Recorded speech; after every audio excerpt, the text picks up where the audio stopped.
From the Daily Aztec at San Diego State, this is Madison Cadena. And I'm Mimi Simons. Welcome to the first episode of Aztec News. Woo! I don't know about you, but these past couple weeks have been insane, starting up with the semester with classes and even learning about all the new policies and protests. Right. Okay, yeah, so I've been seeing a lot about it, especially on social media, which in my mind, it's extremely prevalent.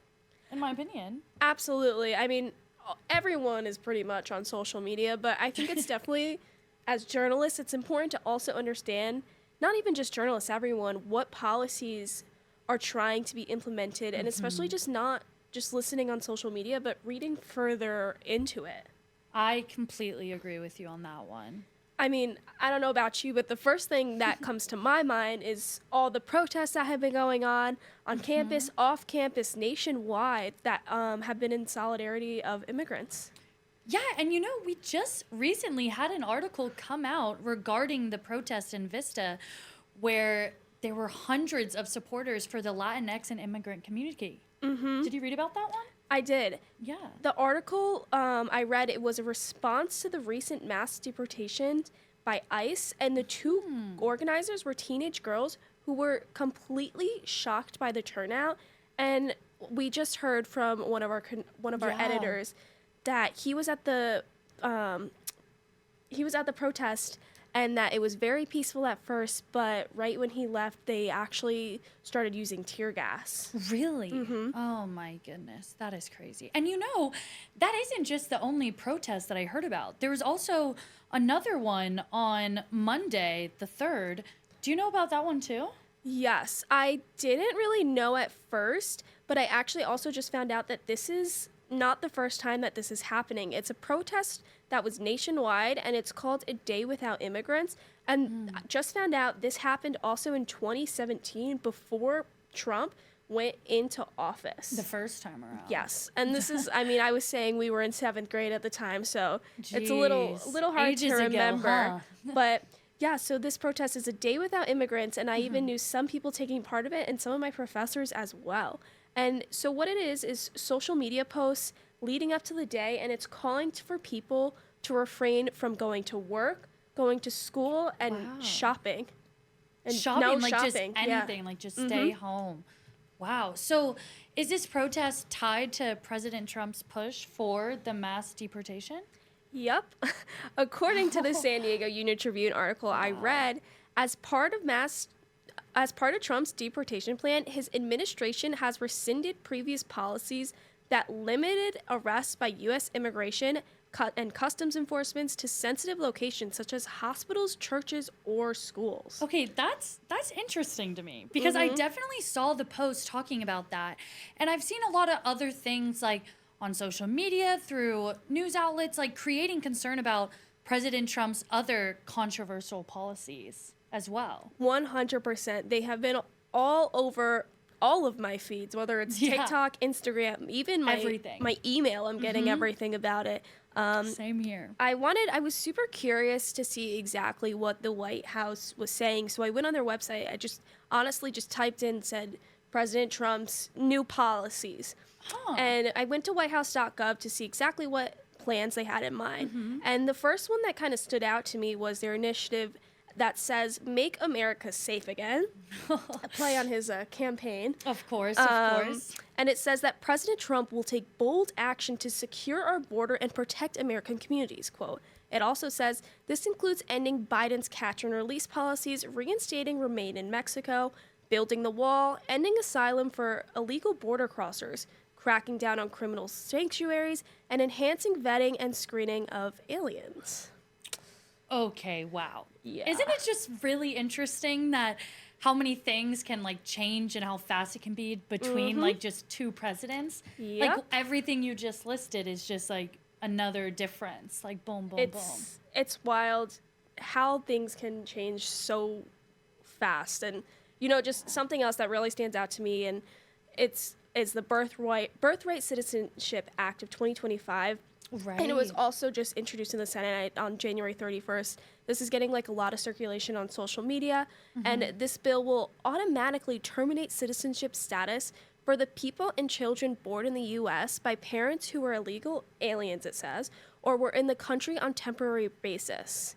And it says here, according to U.S. District Judge John Kogenauer, the executive order made by Trump to end birthright citizenship is blatantly unconstitutional. And I completely agree. I don't really get it, because if you're born in America, how are you not an American? If you're born on American soil, how are you not an American citizen? Yeah. And just think of like, I also know a lot of people that's parents, like they were born in the U.S. from like illegal immigrants. And it's just crazy to me that they wouldn't be considered, American citizens. Exactly. And, you know, another thing that if we're talking about all the changes and yes, all the crazy things you could say, I also saw, I'm sure a lot of people as well, but also saw on social media that Trump was hoping to change the name of the Gulf of Mexico to the Gulf of America.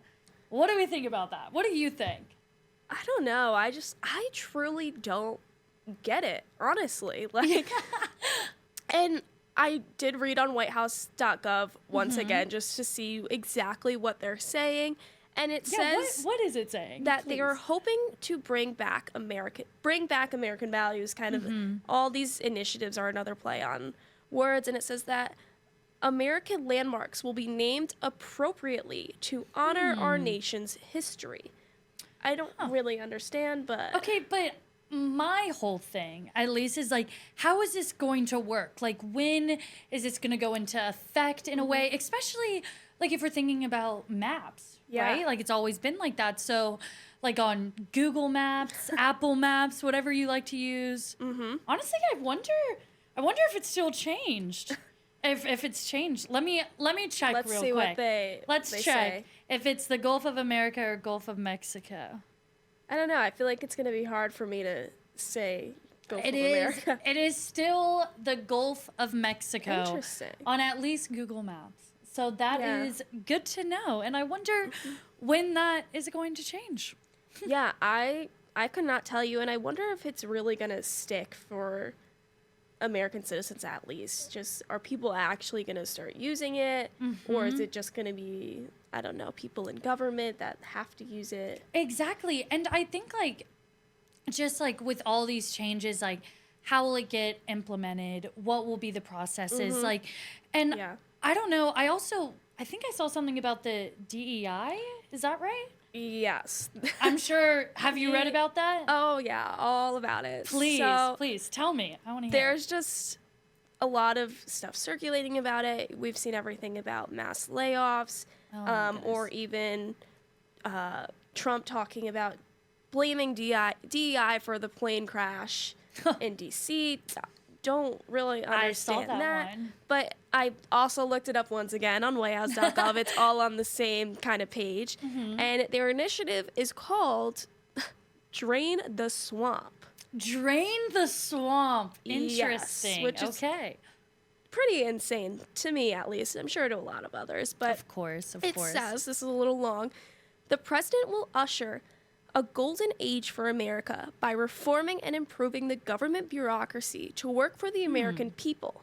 It says he will freeze bureaucratic hiring except in essential areas to end the onslaught of useless and overpaid DEI activists buried into the federal workforce. He will pause burdensome and radical regulations not yet in effect that Biden announced. Wow.